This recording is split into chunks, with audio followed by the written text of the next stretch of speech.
Hello, my name is Before we get started, I'd like to address the elephant in the room. Where's Brian been? Why is Brian ignoring everything? Brian's MIA. What the fuck? What the fuck? What the fuck? Honestly, I have been having a pretty bad month or two.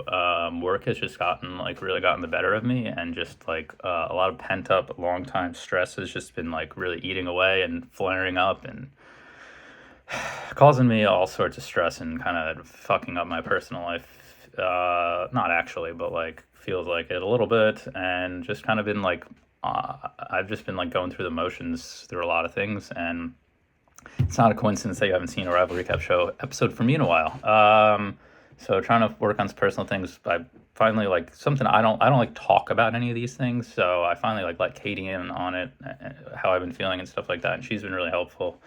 So I don't know, just don't keep this stuff pent up, guys, because it fucking sucks. And I've just been down for a bit. So trying to find the things that I love, and this is one of those things. So I'm going to get back in it with a smile on my face and recap the damn league. And on that note, I have so many good things to look forward to. I am so fucking excited for the trip to Austin this weekend for those that are joining. It's gonna be fucking great. I'm very excited to see a fair amount of you. Gonna put a smile on and have a great time. So how this episode's gonna go? We're done with all that. I'm on the mend, trying to be at least. We're going to talk some Gentlemen's Club football all day, all the time, like we do at the Rival Recap Show. Isn't that right, fellas? It's been a couple weeks, so I'm going to go through this week's matchups a little quicker. We're going to talk on the state of the league. We're going to look at the standings. We'll go through some things. And then there's been a looming stat request. A couple weeks now. I've had it ready, but haven't presented it, and I just made the updates to it to get it more current. We're going to send it over to a special correspondent for that at the end of the episode. And without further ado, we start with my matchup against Paw Paw, the witch who's freaking out at me in the group all week for not responding. And once again, to all who I didn't respond to in the last week or two, it's a lot of people, I'm sorry. I am. The only one I'm not sorry to is probably Joe Narduli when he asked for Tracy and Pacheco for Derrick Henry. That one probably wasn't getting responded to regardless of my mental state. But for everyone else, I'm sorry. And ignoring had nothing to do with the witch narrative or Johnny Sedano or yada yada yada yada yada yada yada. But I gotta say, I think it worked. 155 to 111. Johnny was all mangled all weekend about it. Don't get me wrong, it wasn't a fun route that I chose. But 155, the Tortugas are pretty good. The Tortugas they might be the guys to pull me out of this hole. Because they're getting good at the right time. But the one thing about the Tortugas that I don't know if you guys know, and it's something that's been eating away at me since probably week 4, was when I put together that Derrick Henry, Austin Eckler, and Mark Andrews all have a week 14 bye.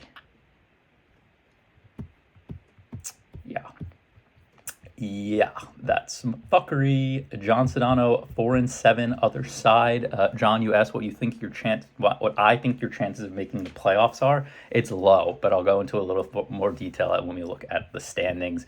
John, 111, you came out firing with your Eagles on Thursday night, but I got to be completely honest with you. I wasn't super worried until you fucking acquired Tyreek Hill. Then I got a little worried. But yeah, Amon-Ra St. Brown, 38 points. Can't beat that. Can't beat that guy scoring touchdowns when they're up by 40. Beautiful. And I believe I was the high scorer on the week. Nice. Latin Mooks taking down Great Jones. Ian Jones, a guy who hasn't lost in God knows how many weeks, and he scores 138 points and still loses.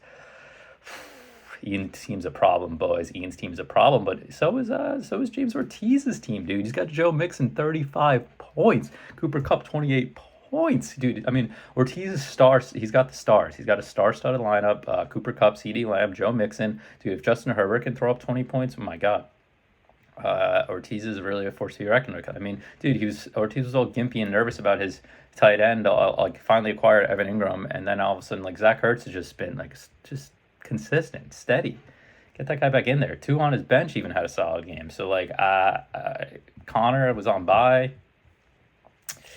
Yeah, there's no mistake as to where Ortiz is in the standings. He has one of the best teams. He's in second place for a reason. Ian 9-2 also has one of the best teams, pretty strong. I mean, Ian took a little bit of a hit. Who did Ian lose? I mean, his RB2 situation's been dicey all season, but maybe Nick Chubb can be that guy. Jennings, if Jennings keeps throwing up these ridiculous games. I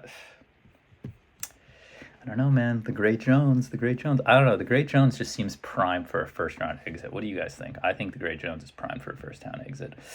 Next matchup, because I would bet you he's going to be someone who's choosing.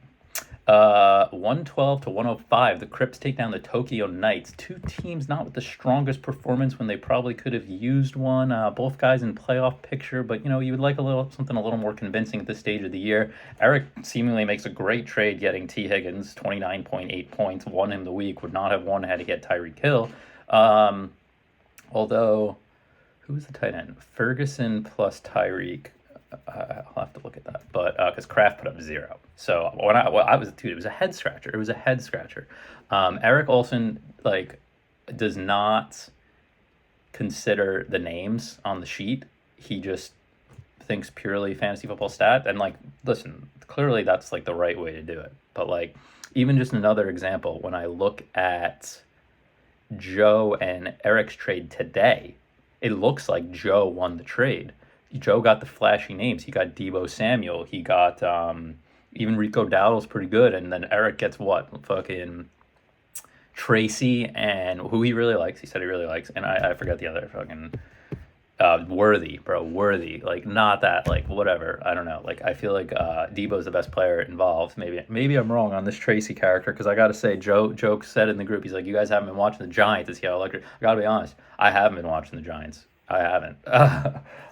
You catch this much of them on fucking Red Zone as they decide to peak to that game, and if you miss it, then you're just not seeing the Giants all fucking Sunday.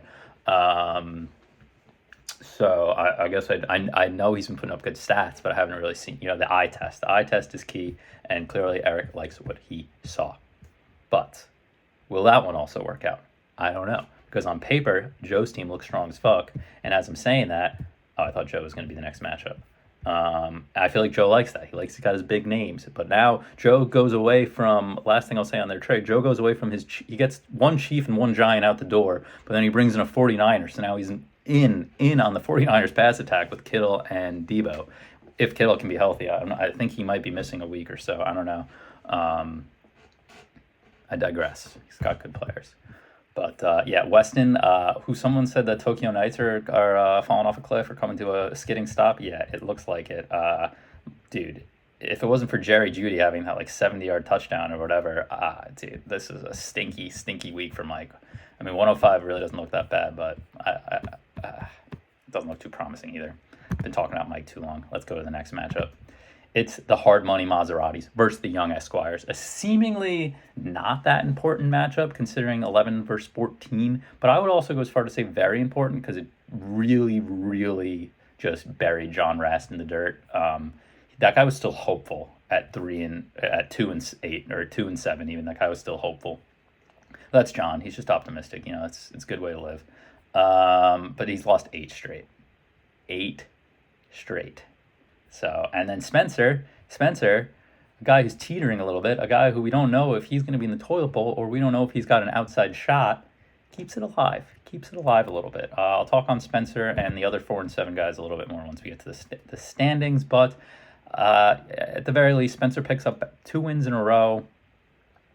Listen, even if the playoffs are out of reach, which they're not completely, they're not by no means, that 9 and 10 seed just looks pretty nice to just call it a season and move on and not have to worry about the toilet bowl, right? So Spencer gives himself a better chance at that, and Rast is pretty much a lock to be in those final toilet bowl proceedings.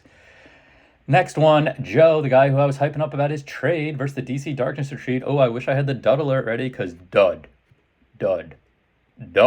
Charlie Carita, the man who I'll be sharing my bachelor party with this weekend. Only guy with Puka Nakua, 25 points. Oh my God, if it wasn't for Puka, this would be like Brian week 1. This would be the fucking Tua Ayukin in my Tua, or what was my team name? It was so bad. It was so bad. That team put up like 52 points, and we're never hearing from them again. But honestly, if it wasn't for Puka, Charlie would have been in that realm. 68 points.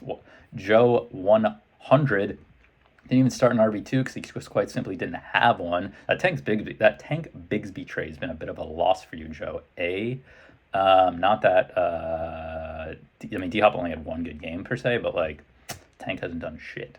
Jaguars awful. But 100 points and Joe gets a win, dude. I mean, he's got the horseshoe up his ass this season a little bit. Joe's points for is very low. Not points for, points against. 8-3. You can do. Another big matchup. 106-103, a Boston Bowl. Yak United taking on the douchey Dutchman, TT, Tony Murr. Skidding. Lost 2 straight, while Christian picks up a much-needed win. Christian falls to 4-7, giving Christian's points 4. It would be bad. It would have been real bad for him if he couldn't get this win. What was that? Why am I drawing such a blank, bro?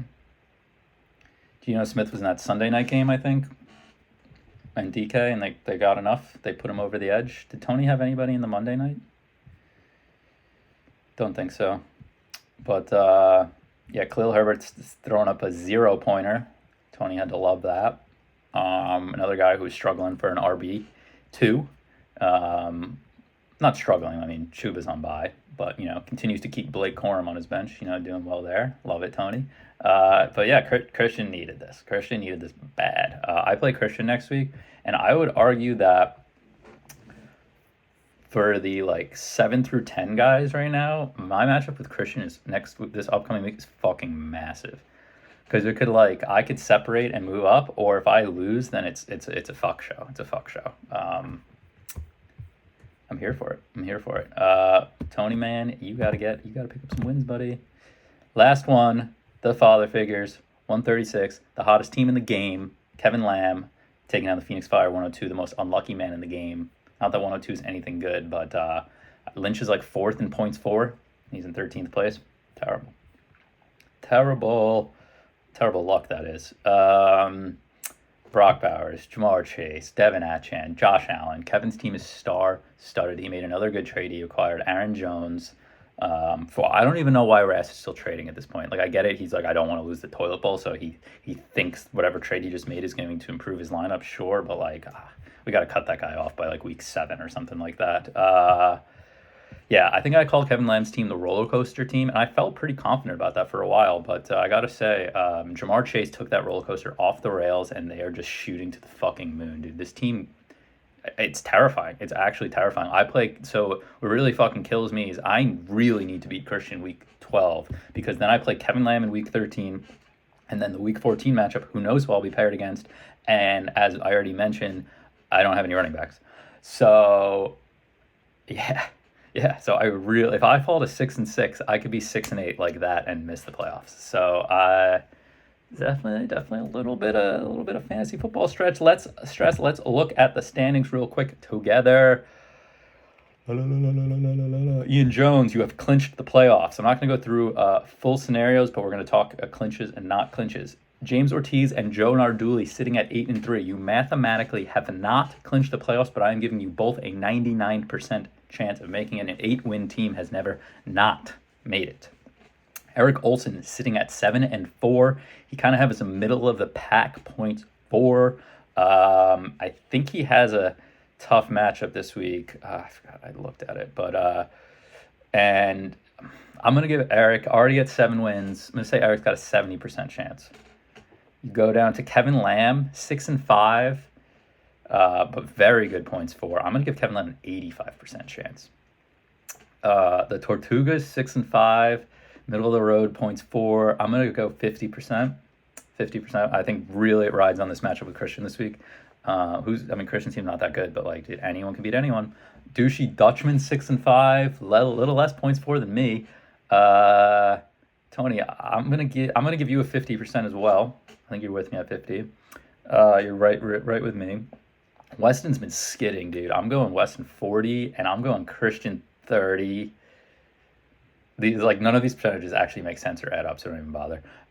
Johnny 4-7. You have the best points for the 4-7 guys. Johnny, you will need to win out. I'm confident in that. And that goes for Spencer and that goes for Charlie. If you guys want any hope, you will have to win out. Even still, I'm only giving you a 35% chance with a win out. Is there a rhyme or reason to that? No, just going off vibes. Lynch and Rest, you are mathematically eliminated from the playoffs. You are not you can climb your way out of toilet bowl contention still. How it's looking, you probably need to win out to get that 9 or 10 seed. And even still, you still might be 11 or 12 if you're 5-9. But yeah, you just got to hope it's not you doing that beer mile at the end of the year. Two more things before I pass it over to our new correspondent. Beer mile. Did we ever discuss an alternate? Like, not saying Spencer's going to lose, but like if Spencer lost, what would we do? Or if someone else has, if someone else has something like that where they lose a knee, sorry if that was insensitive, but what are we going to do? And secondly, what are we going to do when our bet hits? When is our bet going to hit? When are we going to pick it all together? Tony, teach me, dude. I got the first 2 weeks right. Now I haven't gotten the last 2 weeks right. I'm just glad it's like not only me getting it wrong. Like I low key get a little bit of satisfaction when I see that like, oh, George Pickens didn't get his anytime touchdown, or oh, this guy didn't, because then it's like, oh, at least it's not me. But like I want to root for all of it. What are we going to do if we win though? Are we going to like open up a bank account? Are we going to should we start an LLC? Should we start an investing account? What's actually going to happen? And has this been discussed? And maybe I missed it because, guys, as I said, I've been very out of it, missing a lot of messages. So I don't know. But with that, we're going to send it over to Byron, our new trade/stat request correspondent. And you guys have a wonderful week. Thanks. Thank you, Brian. My name is Byron, and I will be giving stat requests. So if you ever want to see me more, send in some stat requests. And the stat request was from none other than Mr. Safe Space, Joe Narduli, a couple weeks ago, texted me and asked me, what two members have made the most trades with each other? Guess who it was, guys? It was Joe and Rast. Joe and Rast have traded 9 times over the last couple of years. Okay? And because I went through this to compile all this data, I figured that there could be some more takeaways from it. So that was an interesting one. Okay? So 9 trades. Shockingly enough, Joe Narduli has made the most trades out of everyone over the years, 42. Second place is Rast, even though he's been in the league 3 less years than most of us, 32. In fourth place is Spencer Sklar. I'll say that was a little bit of a shocker. Spencer Sklar, third place, 28 trades over the year. And Spencer also has the second most trades with someone else. And that is none other than fucking Joe. Joe and Spencer have traded 7 times over the years. I thought that was pretty cool. Quick another rundown. Year 1, Ortiz, Tony, Charlie, and Ian all tied with the most amount of trades with 2. Year 2, I had the most trades. Year 3, Spencer had the most trades. Year 4 was Rast. Year 5, we're in 2020, Joe. 2021, Marsh. 2022, Joe/Rast. 2023, Joe/Christian. 2024, Rast. So what do you see in the common theme? I'm seeing a lot of Joes. I'm seeing a lot of Rasts. I see 2 Marshes. I was up there. I think I'm like 4th in total trades. Yeah, 27. Tied with Eric for 4th for total trades at 27. The low man on trades, if you guys had to guess, it's not Ortiz. It's Johnny at 12. Ortiz is at 13. Ortiz made like 7 trades in the first 2 years and then makes like 1 trade a season. And some years he doesn't make any. Let's see. This year, the only man who has not made a trade is Lynch. And like, his team's bad per se. Like, well, I mean, his bad record. Like, I kind of get why he hasn't traded, because he has good players and it just looks like it should work, but it just doesn't fucking work. It doesn't fucking work. I don't know why. A couple more interesting things. Weston there are 6 people Weston's never traded with. Tony, Eric, Kevin, Christian, Johnny, and Ian. Weston was the high man with that. Actually, he was tied with Johnny. Johnny's never traded with Ian, Lynch, Kevin, Tony, Joe, or Weston. The only person Joe has never traded with is Johnny.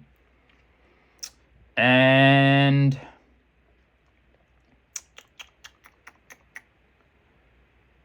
I don't know if there were that many more other, too many massive takeaways, but I have this Excel now. I can see who everyone's traded with over the years. I mean, I had done this a couple years ago, so it just required some updating. It wasn't too insane.